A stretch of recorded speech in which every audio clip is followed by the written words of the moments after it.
예. 참 우리 이 시간 예배 드리면요, 청년부 예배 드리는 것 같아요. 예, 우리 그 예배 전에 찬양이 사실 쉬운 곡이 아니거든요.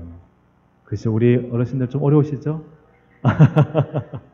네, 청년들이 이렇게 앞에 서서 참 귀한 찬양으로 하나님 앞에 영광 돌리고 인도하니까 참 보기 좋으시죠?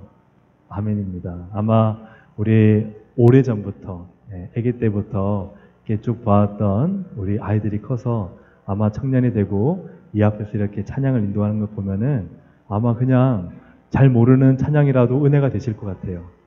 아멘입니까? 네. 또 이렇게 우리가 잘 모르는 찬양이지만 다 잘하시나요? 네. 새 노래로 하나님을 찬양하라 했으니 잘 모르시더라도 같이 따라 부르시다 보면은 그 가운데 하나님께서 영광 받으신 줄로 믿습니다. 사실 저도 찬양 인도를 자주 했습니다. 자주 했는데도 이 앞에 서서 찬양 인도하는 게요, 결코 쉽지 않습니다. 그렇죠? 근데 우리 청년들이 차 앞에 와서 찬양 인도하고 또 드럼 치고 반주하고 얼마나 귀합니까? 우리 청년들 위해서 많이 기도해 주시길 바랍니다. 네, 많이 기도하시니까요. 우리 청년들 앞으로 더 힘내서 잘하라고 잘하고 있는데요. 격려의 박수 한번 할까요? 네. 그래요. 좋습니다. 네. 참 감사한 것은 우리 청년들이 곳곳에서 드러나지 않게, 그죠? 참 잘 섬기는 모습들 보니까 너무 귀하시죠? 아멘입니다. 이번 6월 28일부터 29일까지 청년부 수련회가 있다 합니다. 기장 순복음 교회에서 1박 2일로 진행되는데 청년부 수련회에 하나님께서 많은 은혜를 베풀어 주시고 청년의 때에 하나님을 만나고 비전을 찾고 그리고 정말 잘 준비될 수 있도록 많이 기도해 주시기를 바랍니다. 아멘. 오늘 하나님 말씀은 일상을 기회로 살리는 믿음이라는 제목으로 함께 하나님 말씀 나누겠습니다. 제가 이렇게 주먹을 이렇게 하니까요, 뭐가 생각이 나십니까? 예? 방금 나온 것 같아요. 이렇게 하니까 뭐가 생각나십니까? 뽀빠이. 예.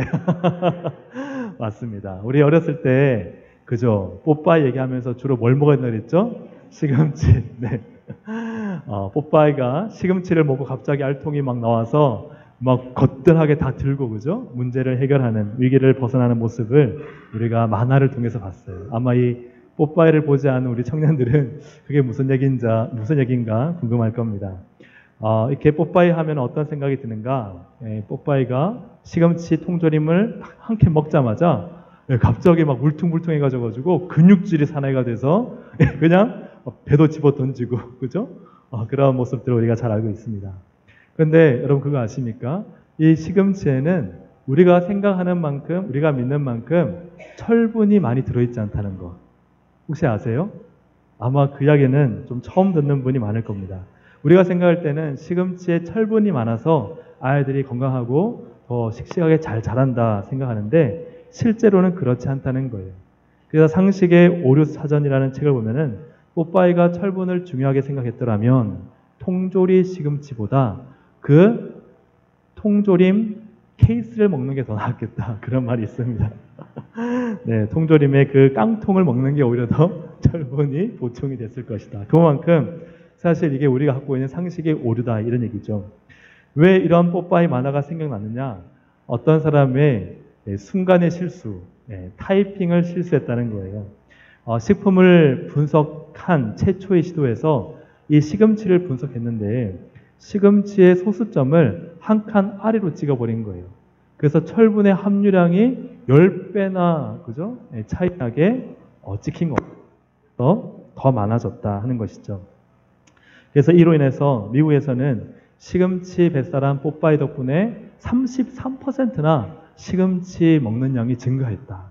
그리고 독일에서는 수백만 명의 아이를 그냥 반강제적으로 시금치를 먹였다는 거예요. 우리도 아이들 시금치 나오면 뭐라 그럽니까? 이거 먹으면 키 크고 힘 세진다고 먹이잖아요.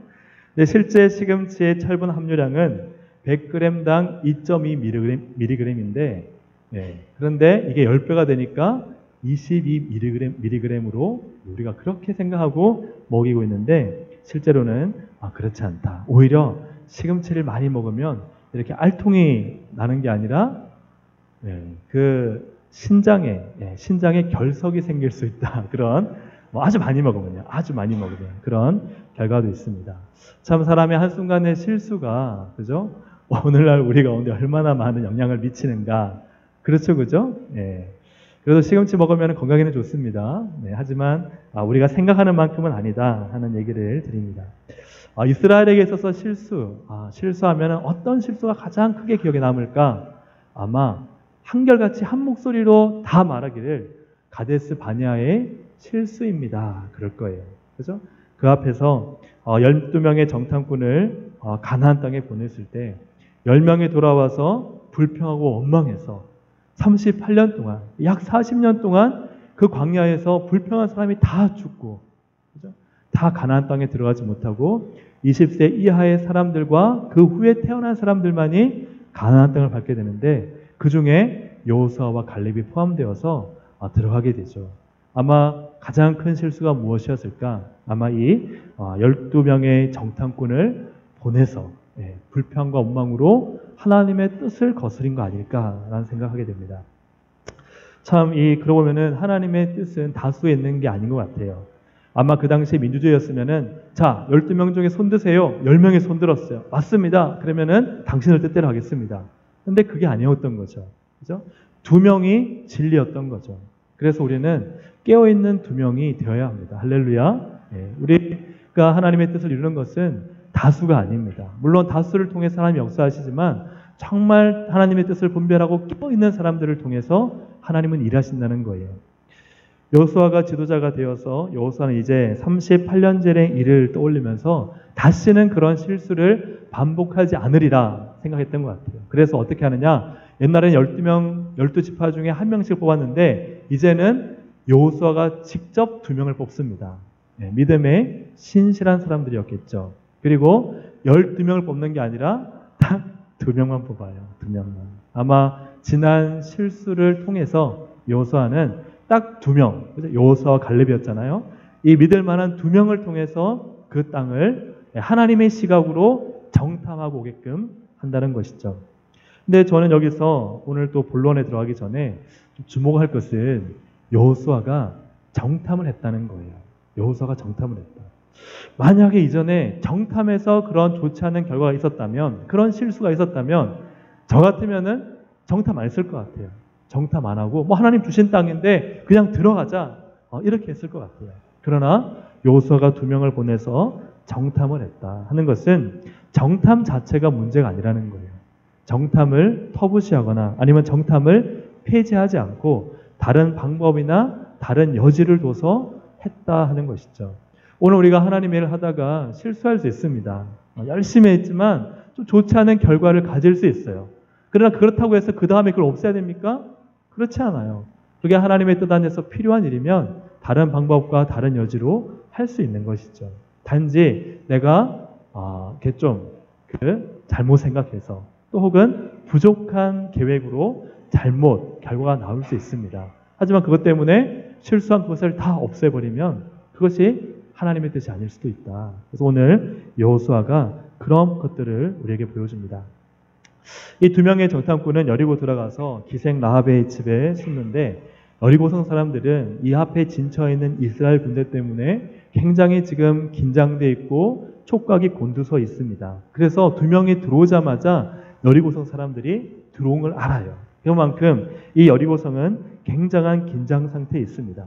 이러한 중에 2명의 정탐꾼이 라합의 집에 유숙하러 들어갔는데 머물러 들어갔는데 그걸 알고 이제 찾아서 들어오는 거예요. 이런 상황 가운데 이 정탐꾼은 이제 발각되면 죽을 위기에 처합니다. 하지만 라합은 이 2명의 정탐꾼을 숨겨두고 또 살아서 갈 길을 알려줌으로써 끝나느냐? 그렇지 않고 자기와 가족이 구원받는 역사가 있습니다.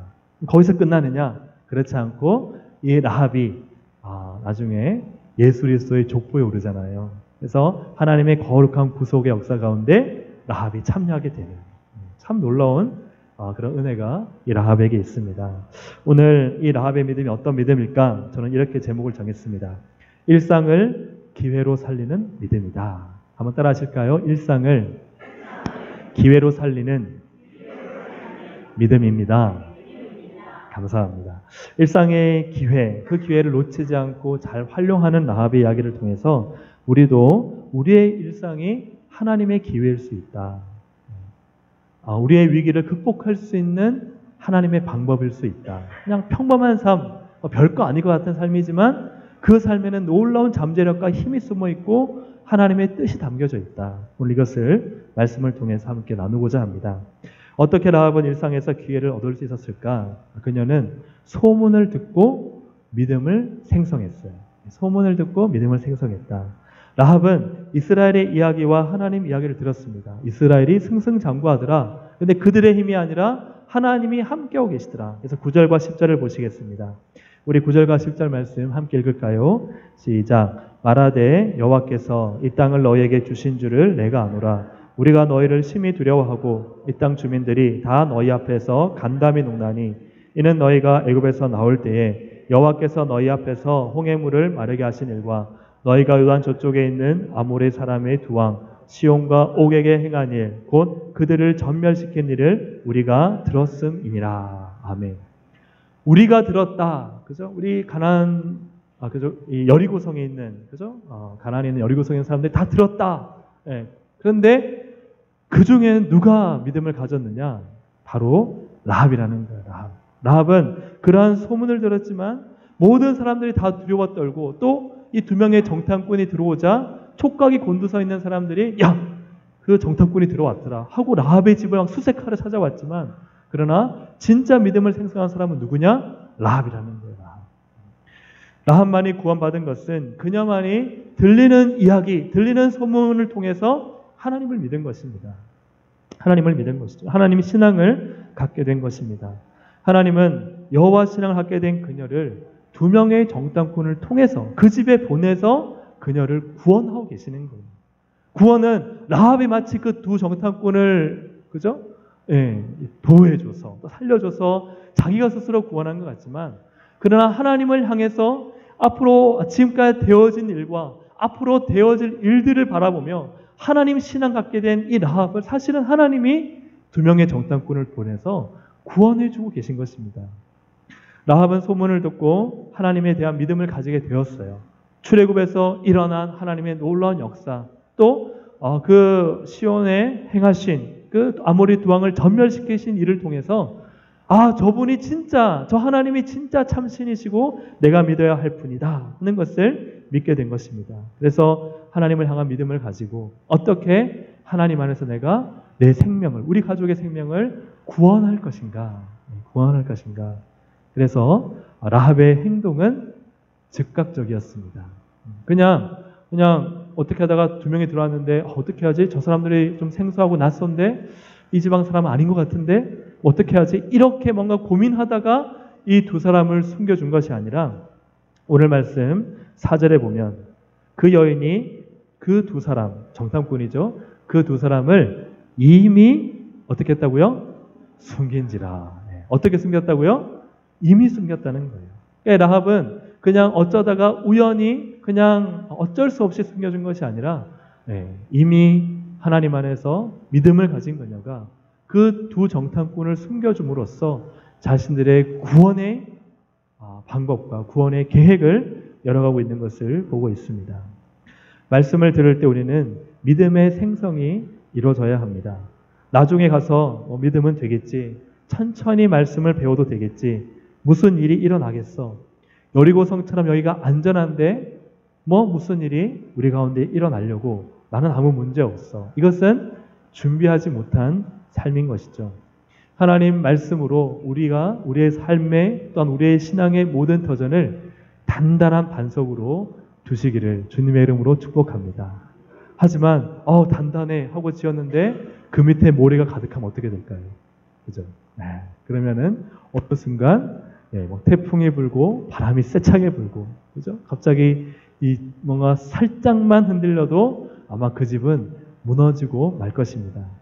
준비하는 삶이 이와 같습니다. 사랑하는 여러분, 우리가 하나님의 말씀을 듣고 우리의 믿음을 준비해야 할 줄로 믿습니다. 우리 옆에 있는 분들한테 한번 이렇게 물어보실까요? 잘 준비하고 계시죠? 이렇게 한번 물어보세요. 잘 준비하고 계시죠? 우리의 믿음을 잘 준비해서 내가 들은 오늘의 말씀을 붙잡고 놓치지 않는 믿음의 삶. 그래서 믿음이 날마다 커지는 복된 은혜가 있으시기를 주님의 이름으로 축복합니다. 또 어떻게 우리는 일상에서 기회를 얻을 수 있을까? 일상의 지혜로 위기를 탈출하는 것이죠. 일상의 지혜. 라합의 믿음은 탁상 믿음, 그냥 책상 위에서 그냥 앉아서 공부하는 믿음이 아니었습니다. 라합은 굉장히 실제적이었고 구체적이고 행동파였습니다. 위기를 대처했고 위기를 기회로 바꾸는데 무엇을 사용했느냐? 일상의 경험, 일상의 지혜를 사용했다는 것이죠. 라합은 자기의 집에 들어온 이 두 명이 누군지를 단숨에 알아차렸습니다. 그래서 1절에 끝부분에 라합이라 하는 기생의 집에 들어가 거기서 유숙하는 두 명의 정탐꾼이 누구인지를 알아차리고 4절에 보시면 우리가 아까 읽었던 것처럼 그 여인이 그 두 사람을 이미 숨겼더라. 이미 숨겼더라. 그리고 이렇게 라합은 두 명의 정탐꾼이 누군지 알고 숨긴 다음에 이제 그 정탐꾼을 찾아온 군인들을 아주 지혜롭게 따돌립니다. 4절부터 5절을 보시면 4절 이르되 가연 그 사람들이 내게 왔었으나 그들이 어디에서 왔는지 나는 알지 못하였고 그 사람들이 어두워 성문을 닫을 때쯤 되어 나갔으니 어디로 갔는지 내가 알지 못하나 급히 따라가라. 그리하면 그들을 따라잡으리라 하였으나 라합이 만약 여기 아무도 안 왔습니다 하고 시침이 뚝 잡아떼고 거짓말하면 어떻게 될까요? 그럼 아마 군인들이 라합의 집에 들어가서 샅샅이 뒤졌을 거예요.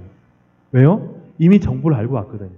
이미 정보를 알고 거기 라합의 집에 누가 들어가던데요 하는 정보를 알고 들어왔기 때문에 라합이 시치미를 뚝 잡아떼면 오히려 더 수상하게 여겨서 그냥 샅샅이 다 뒤져서 이 두 명의 정탐꾼을 찾았을 것입니다. 하지만 라합이 그렇게 말하지 않았어요. 라합은 우리 집에 들어왔었습니다. 근데 저는 그 두 명이 누군지 모르는데 그 두 명이 조금 전에 나갔어요. 조금 전에 나갔어요. 근데 여기서 끝나지 않았어요. 빨리 따라가면 찾을 수 있을 것입니다. 와, 기가 막히죠, 그죠? 연기 대상 받으면은 이 라합을 줘야 합니다. 올해의 연기 대상, 대상 라합 이렇게 기가 막히지 않습니까? 참 지혜롭죠. 이 라합이 이렇게 군인들의 수색을 막고 군인들 하여금 자기 집에는 아예 한 발도 들어오지 못하게 하고 싹 보내버릴 수 있던 것은 그녀의 지혜입니다. 따라잡을 수 있을 것입니다 라고 하면서 군인들로 하여금 빨리 가야 하는 긴박감을 주고 긴장감을 조성하고 기대감을 준 거예요. 기대감을 준 거예요. 그러니 이 군인들이 라합의 집을 수색하기도 전에 그냥 빨리 그 성문으로 그냥 뛰어가 버린 거예요. 그러니까 라합이 얼마나 지혜롭습니까? 사랑하는 여러분, 하나님께서는 우리에게 주신 지혜를 통해서 일하세요. 아멘입니까? 하나님 우리에게 지혜를 주셨습니다. 주님 앞에 무릎을 꿇고 기도하면 솔로몬에게 주셨던 그 지혜를 주실 줄로 믿습니다. 그 지혜를 통해 우리 인생의 대부분의 문제를 해결할 수 있게 하셨어요. 때로는 하나님은 우리의 그 지혜로 안 되게 하실 때가 있어요. 아무리 머리를 써도 안 되게 하실 때가 있어요.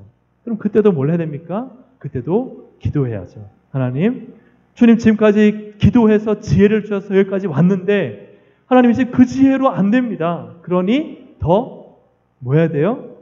기도하겠습니다. 그래서 주님, 인간의 지혜로 안 되니 또 하나님께서 더 넘어갈 수 있는 길을 열어주십시오. 그것이 우리가 하나님의 지혜로 살아가는 방법입니다. 하나님의 일을 하고 하나님의 구원을 바라보는 이 라합에게 이런 지혜가 생긴 것이죠. 나아가 이렇게 군인들이 가고 난 다음에 두 명의 정탐꾼에게 성을 빠져나갈 계략을 알려줘요. 계책을 알려줍니다. 16절을 보십시오. 16절 같이 한번 읽어볼까요? 시작. 라합이 그들에게 이르되 두렵건대. 16절입니다. 시작. 라합이 그들에게 이르되 두렵건대 뒤쫓는 사람들이 너희와 마주칠까 하노니 너희는 산으로 가서 거기서 사흘 동안 숨어 있다가 뒤쫓는 자들이 돌아간 후에 너희의 길을 가일지니라. 아멘. 라합은요, 그냥 일상의 삶을 관찰력 없이 그냥 무미건조하게 그냥 되는 대로 살지 않았습니다. 이게 너무 중요한 거예요. 라합은 관찰했어요. 보통 군인들이 어느 경로를 통해서 수색을 하고 어느 기간 정도 되면은 이제 수색을 종료하더라. 그걸 안 거예요. 그러니 너희가 지금 가서 산으로 가라. 산은 수색하지 않더라.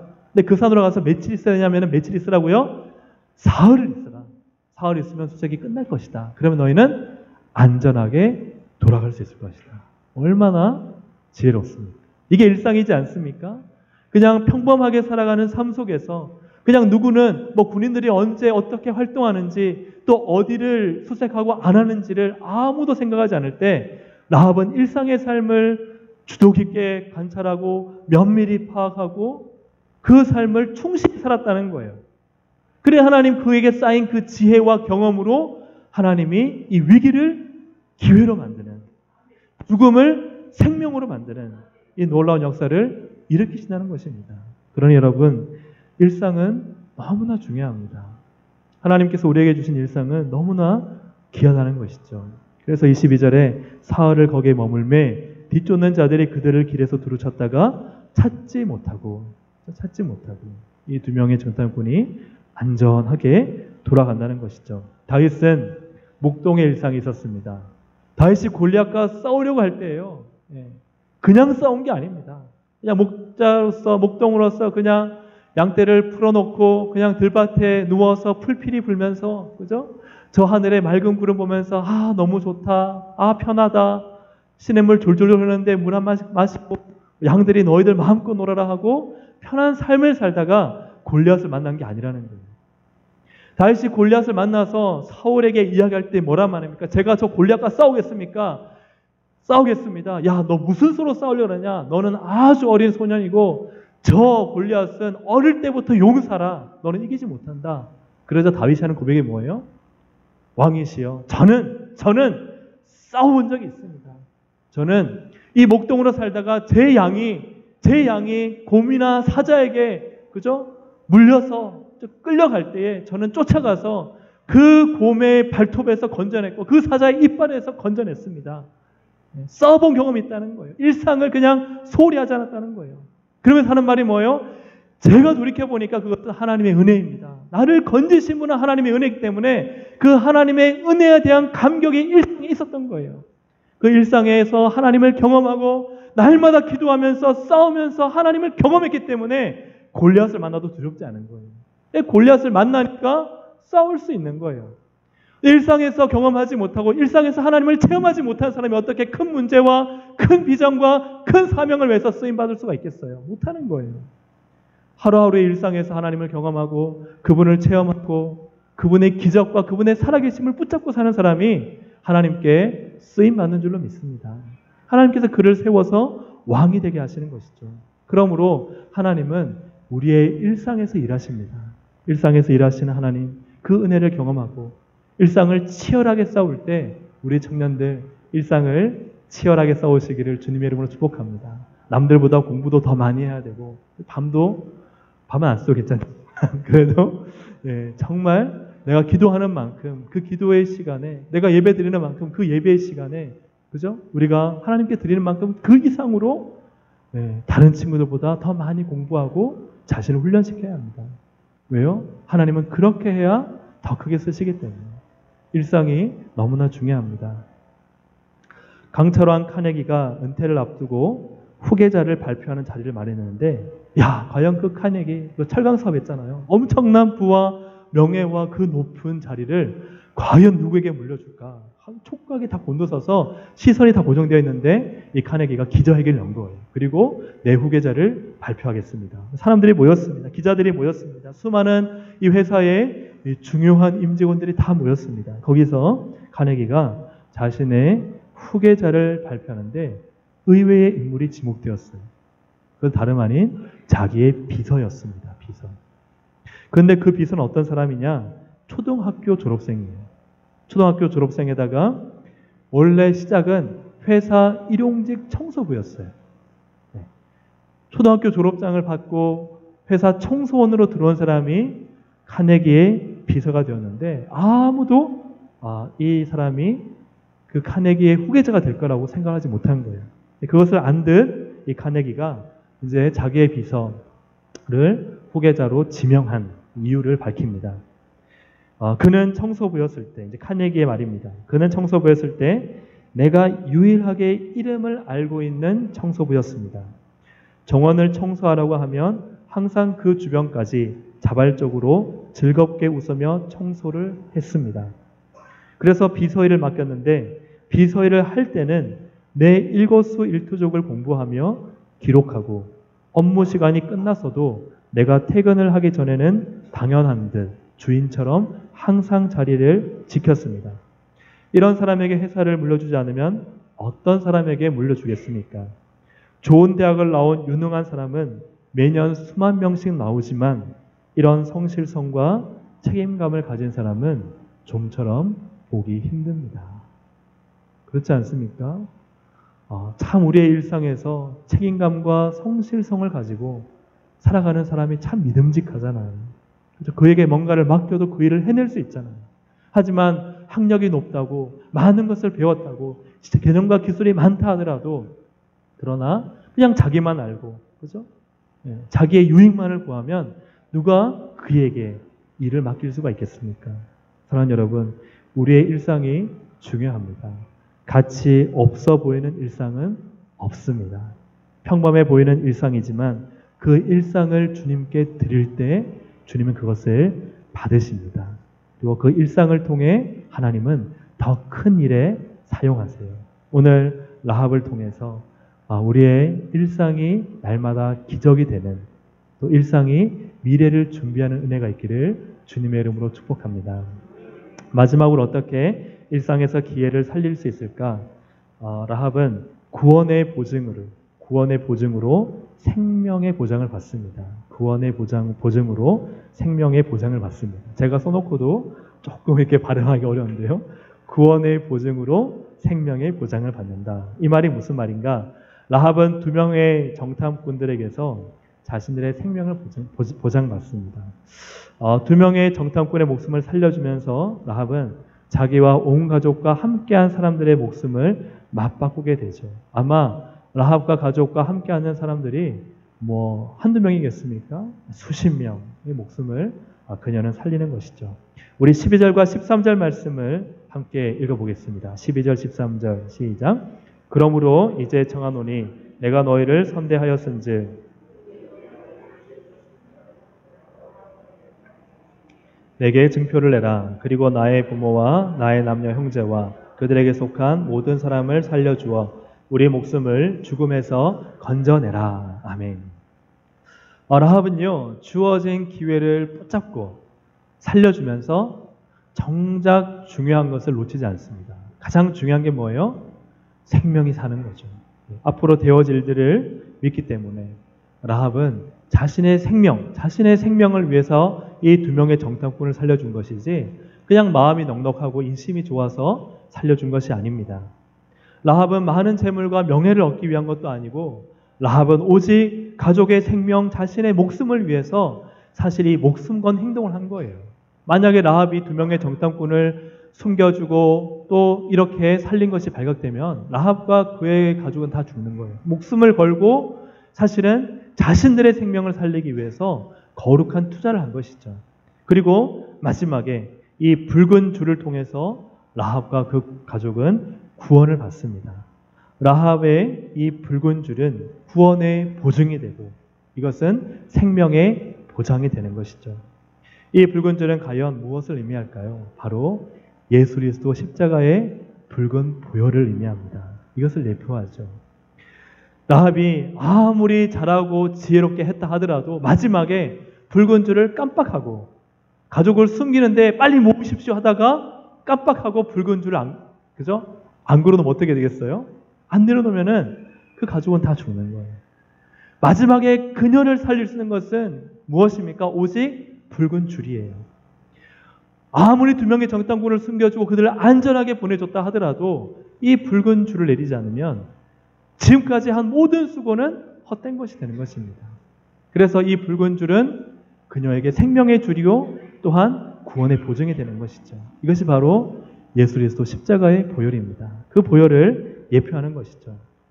마치 이 여리고성은 곧 우리와 같이 이 세상과 같이 멸망당할 성과 같습니다. 그러나 이 붉은 줄 예수 그리스도 십자가 보혈을 믿은 사람은 마지막 날에 영원한 생명을 얻을 것입니다. 이러한 놀라운 일을 바로 예수 그리스도를 통해서 우리에게 또한 주셨음을 믿습니다. 우리가 예수 그리스도를 믿는다는 것은 왜 믿는 것일까요?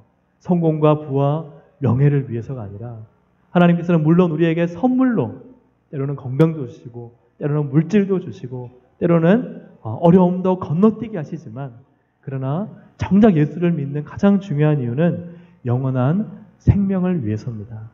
영생을 얻도록 하려 함이라. 사랑하는 여러분, 우리가 마지막까지 붙잡아야 될 것, 우리가 예수 믿는 이유는 바로 영생인 줄로 믿습니다. 할렐루야, 아멘. 예수의 십자가 믿음, 그리고 그 믿음을 통해서 성령이 우리 가운데 임재하신 것은 영원한 생명, 바로 구원의 보증이 됩니다. 우리는 이 구원의 보증, 영원한 생명을 받은 자로서, 그죠? 세상에 있는 나의 모든 것을 다 팔아서 그 보화를 취하는, 지난주 오후의 말씀처럼 그렇게 우리는 이 땅을 살아가는 거예요. 이 땅에서 예수 믿고 잘되고 번성하고 복을 받고 재물이 불어나는 것이 목적이 아니라 우리는 마지막 날 영원한 생명을 바라보며 이 땅에서 내 모든 걸 다 팔아 그 보화, 예수 그리스도를 얻으며 이 땅을 살아가는 것입니다. 사랑하는 여러분, 우리는 이미 영생을 받았고 또 영생을 쟁취하는 삶을 사는 것이죠. 우린 예수 그리스도 안에서 이미 구원을 받았습니다. 구원을 받았다고 끝이 나느냐? 그렇지 않아요. 구원받은 사람으로서 그 구원을 쟁취하며 날마다 살아가는 거예요. 내 삶 속에 예수 믿는 증거가 있는가? 성령의 역사가 있는가? 날마다 확인하면서 그래, 그것이 있어야지 내가 예수 믿는 사람이지. 내가 주님 보실 때 부끄럽지 않고 내가 구원받은 사람으로 확인하면서 그렇게 살아가는 것인 줄로 믿습니다. 오늘 말씀을 통해 볼 때 하나님께서는 우리의 일상을 통해 일하시죠.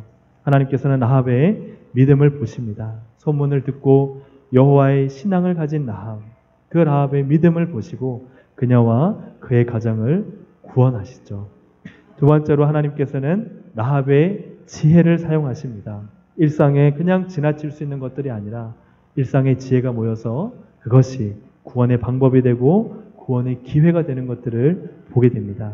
세 번째로 이 라합에게 있는 이 붉은 줄, 즉 예수 그리스도 십자가 보혈, 그 보혈이 그의 가족 생명을 구원하는 것, 그것을 통해서 볼 때 우리의 일상의 삶이 어디로 가야 할 것인가?